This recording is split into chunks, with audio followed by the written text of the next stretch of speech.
Hi Cubs! Today I have another art project for you. I loved seeing all of the rainbows yesterday. I got to see some on Instagram and Facebook, and they were so beautiful that I know they will bring cheer to anyone who sees them. Thank you for creating those. I have another project today that involves a lot of color. You're going to need for this project a piece of paper, a piece of foil, not very big, about like so, markers that are water-based like Crayola or Mr. Sketch, a little bit of water in a spray bottle. If you don't have a spray bottle, it's okay. You can just drizzle water, sprinkle it with your fingers. You're also going to need a Sharpie or a permanent pen because we don't want the drawings that we're doing to bleed or kind of get all messed up when we add the water. And you might want a pencil. Here's one example of what we're making today. We're basically going to watercolor using markers. This one I created earlier this morning. You'll notice I have a drawing that is done in Sharpie, and therefore it did not bleed when I put the marker on top. I've got some other examples here to show you. I also created this one as inspiration for you all. Hopefully that will inspire you to create. One of my daughters created this picture here. Notice she decided to use mostly purples, blues, and pinks, which is really pretty. Mayel created this with lots of color, beautiful rainbow. Really, it's up to you. Whatever colors you want to work with are going to be perfect. Okay, so to get started, we're going to take your piece of paper. Doesn't have to be any special paper. Regular copy paper, it could be even in an envelope, it could be a thicker paper, whatever you have on hand will work really well. And you're going to draw something on that piece of paper. Like I said, you could use pencil first if you want, but you don't have to. You can go straight to Sharpie. I decided to draw a little water scene here, kind of with some silly little fish.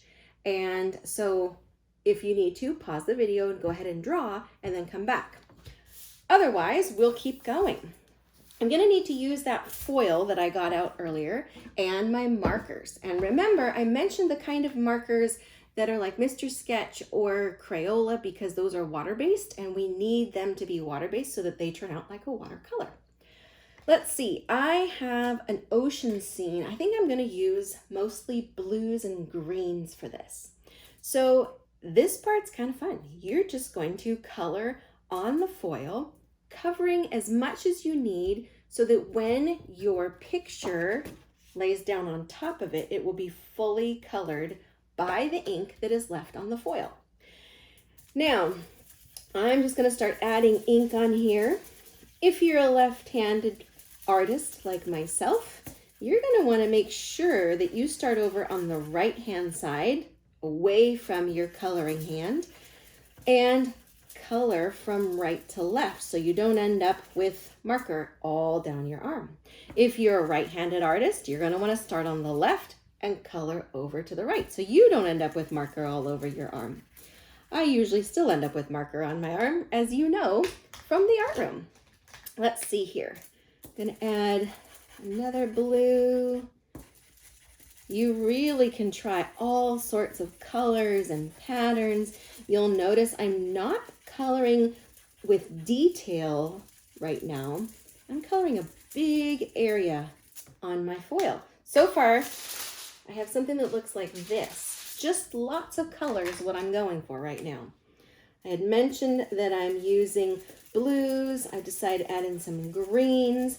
As you well know, I am using cool colors right now. Cool colors for the ocean make a lot of sense.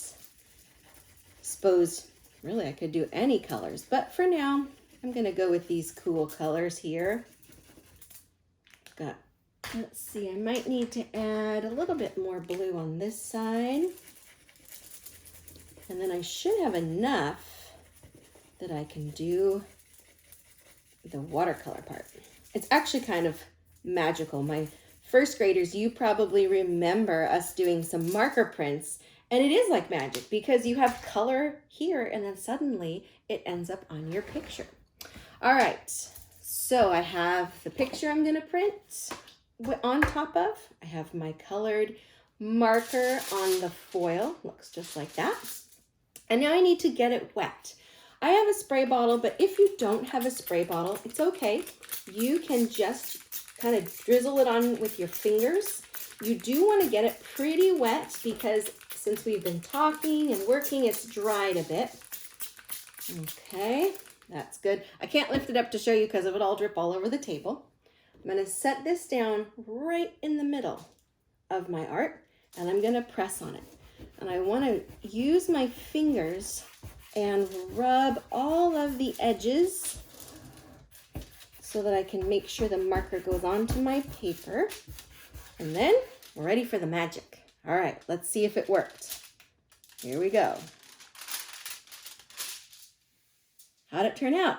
Just like an ocean scene. If you get a chance to try this today, will you please send me your pictures? I miss seeing you so much. I miss all of the artwork you create, and I would love to see what you make.